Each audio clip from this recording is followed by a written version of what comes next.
আজ আর একটি বিষয় নিয়ে হাজির আপনাদের কাছে ডক্টর দত্ত। সকলকে শুভেচ্ছা জানিয়ে আমাদের এই বিশেষ চ্যানেলে, এবং নতুন হলে নিশ্চয়ই সাবস্ক্রাইব করবেন এবং সঙ্গে থাকবেন, যাতে এই ধরনের হেলথ ইস্যুগুলো নিয়ে আপনাদের সামনে প্রতিবারই আসতে পারি। এবং অল বেল আইকনে যদি আপনি ক্লিক দিয়ে রাখেন, যাতে আমার এই বিশেষ এপিসোডগুলো আপনাদের কাছে প্রথমে যেন এসে পৌঁছায়।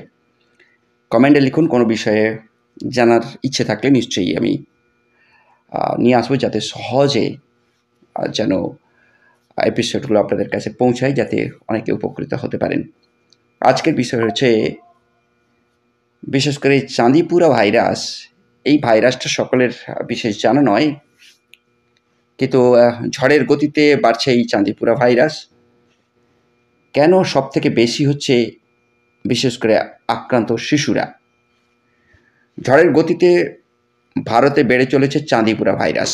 বিগত বেশ কয়েকদিন ধরে গুজরাটে এই ভাইরাসের আক্রান্ত হয়েছে বেশ কয়েকজন, মৃত্যু হয়েছে প্রায় 3 জনেরও কাছাকাছি। তবে এবার যে নতুন রিপোর্টটি পাওয়া গেছে, তাতে বেশ উদ্বিগ্ন বিশেষজ্ঞ মহল।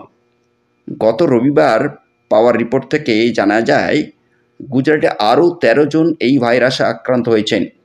সব মিলিয়ে এখনও পর্যন্ত আক্রান্তের সংখ্যা দাঁড়িয়েছে 84। মৃত্যু ব্যক্তির সংখ্যা 32।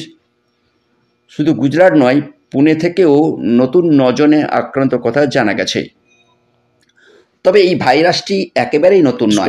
1965 সালে মহারাষ্ট্রের নাগপুর জেলায় প্রথমে এই ভাইরাস পাওয়া যায়। সেই সময়ে অন্ধ্রপ্রদেশ, মহারাষ্ট্র, উড়িষ্যা এবং গুজরাট ব্যাপক আকারে ছড়িয়েছিল চাঁদিপুরা ভাইরাস। অতি কষ্টে আয়ত্তে আনা হয়েছিল এই ভাইরাসের প্রাদুর্ভাবকে। বর্তমানে এই ভাইরাসটি ঝড়ের গতিতে ছড়িয়ে পড়ার আরও একটি কারণ হলো, এই ভাইরাসে আক্রান্ত হলে যে লক্ষণগুলি দেখা যায় তা ভীষণ সাধারণ। তাই স্বাভাবিকভাবেই প্রাথমিক পর্যায়ে এই ভাইরাসের শনাক্তকরণ প্রায় অসম্ভব হয়ে পড়ে। যখন শনাক্তকরণ করা যায়, তখন বাড়াবাড়ি পর্যায়ে পৌঁছে যায় ভাইরাসের প্রকোপ। কেন 15 বছরের নিচে শিশুরা বেশি আক্রান্ত হচ্ছে এই চাঁদিপুরা ভাইরাস? চাঁদিপুরা ভাইরাস সবথেকে বেশি ছড়াচ্ছে 15 বছর বয়সী শিশুদের মধ্যে। এর অন্যতম কারণ হলো, শিশুরা এমনিতেই বর্ষাকালে জ্বর, সর্দি, কাশি সমস্যায় ভোগে। এর মধ্যে বর্ষায় এই ভাইরাসের প্রকোপ সব থেকে বেশি ছড়িয়ে যায়।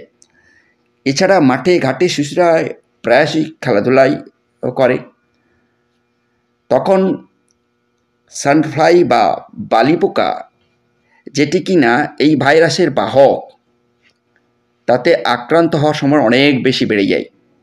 তাই শিশুরা সব থেকে বেশি আক্রান্ত হয় এই রোগে। ভাইরাস থেকে বাঁচার উপায় কি? এই ভাইরাস থেকে বাঁচার একমাত্র উপায় হলো বারংবার চিকিৎসকের শরণাপন্ন হওয়া। সামান্যতম লক্ষণ, তা মাথা ব্যথা হোক, জ্বর হোক, সর্দি, কাশি যাই হোক না কেন, ফেলে না রেখে সঙ্গে সঙ্গে চিকিৎসকের শরণাপন্ন হতে হয়। এই সামান্য লক্ষণগুলিকে যদি আপনি প্রাথমিক পর্যায়ে গুরুত্ব না দেন, তাহলে পরবর্তী সময়ে সেটি গুরুতর আকার ধারণ করতে পারে। এছাড়া অবশ্যই ফুলাতা জামা কাপড় পরতে হবে, পোকা নিরোধক দ্রব্য ব্যবহার করতে হবে, অবশ্যই মশারি টাঙিয়ে, তবেই আপনি এই ভাইরাসের সঙ্গে লড়াই করতে পারবেন। তাই ভালো থাকুন এবং আপনার সন্তানদেরকে সুস্থ রাখার জন্য এই বিশেষ টিপসটি নিশ্চয়ই সাহায্য করবে, এই আশা রাখি। তাই আজকে সকলকে এই শেষান্তে নমস্কার জানিয়ে সঙ্গে থাকার অনুরোধ রেখে শেষ করছি।